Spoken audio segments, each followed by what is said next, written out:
Pada kesempatan kali ini, saya ingin menjelaskan mengenai materi hypno-teaching.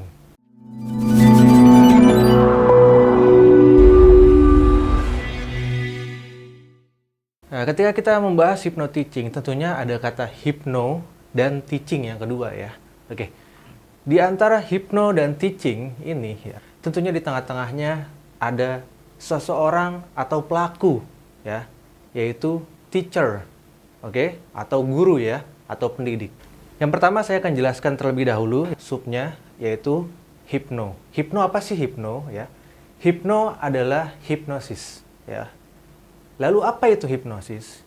Hipnosis adalah proses tertanamnya suatu sugesti ataupun nasihat ataupun perkataan seseorang ya yang masuk ke dalam pikiran bawah sadar tanpa dianalisa.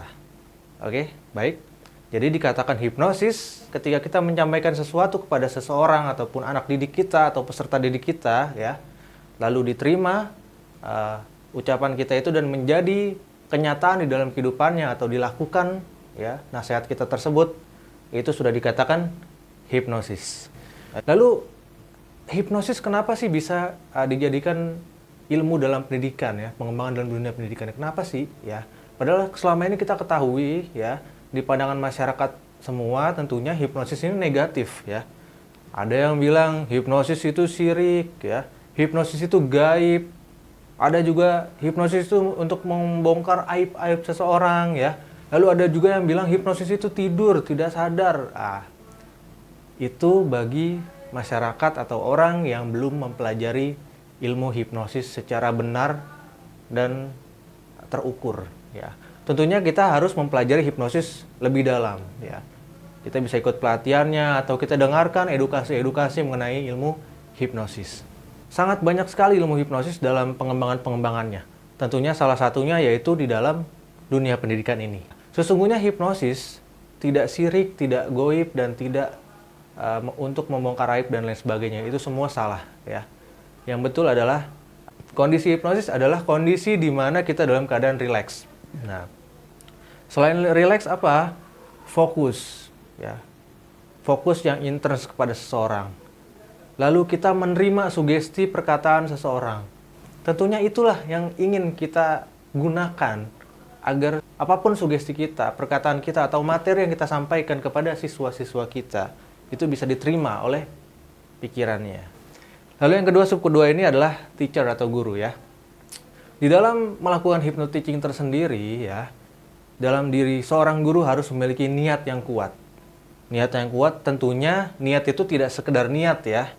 Nah, karena guru adalah seorang pelaku ya untuk menghipnosis siswa dalam pembelajaran tentunya ya. Oke, sub yang ketiga. Oke. Sub yang ketiga adalah teaching atau mengajar ya. Dalam konsep hypno-teaching sendiri ada beberapa teknik maupun langkah-langkah. Langkah-langkahnya yang pertama adalah niat seorang guru harus kuat mempraktikkan hypno-teaching, karena di hypno-teaching ini akan banyak sekali godaan rintangannya. Ya, harus niat kuat, bersungguh-sungguh dan terus mencoba. Itu yang pertama. Yang kedua, ketika guru sedang menerangkan pelajaran ataupun mengajar, kita harus perhatikan yang kedua ini, yaitu pacing. Ya, pacing yaitu gerakan tubuh si anak ya. Lalu pola bahasa anak ya. Itu kita harus sesuaikan, harus kita selaraskan. Itu bahkan ketika kita menasehati si anak, kita harus ikut menunduk juga. Kalau bisa sejajar dengan kepala si anak tersebut. Misalnya seperti ini ya. Oke, gitu. Itu yang kedua, pacing ya. Yang ketiga, kita harus meliding. Leading yaitu kita mengarahkan. Ketika dia sudah kita pacing tadi, kita sudah samakan, itu akan terjadi persamaan gelombang otak di situ ya. Ketika sudah sama gelombang otaknya, barulah kita masuk ke tahap 3, yaitu mengarahkan, meliding, kita tarik gitu loh. Ya kan, kita kasih tahu, kita berikan sugesti, afirmasi ataupun apapun itu ya. Ataupun kita berikan materi juga boleh. Ya gitu. Itu yang ketiga ya. Yang keempat, apa sih yang keempat? Oke, yang keempat adalah kata-kata positif.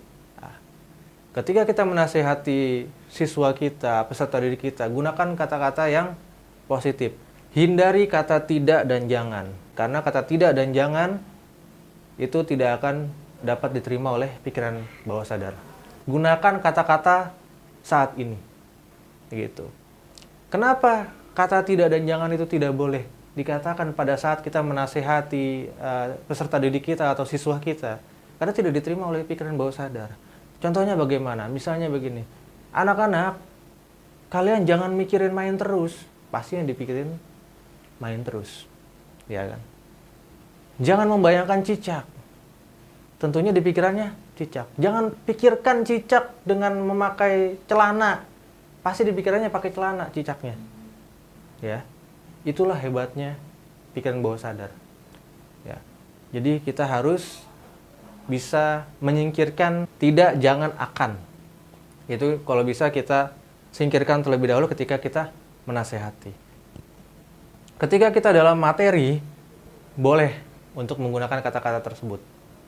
Gitu loh. Ini konteksnya dalam hal menasehati atau mengarahkan ya.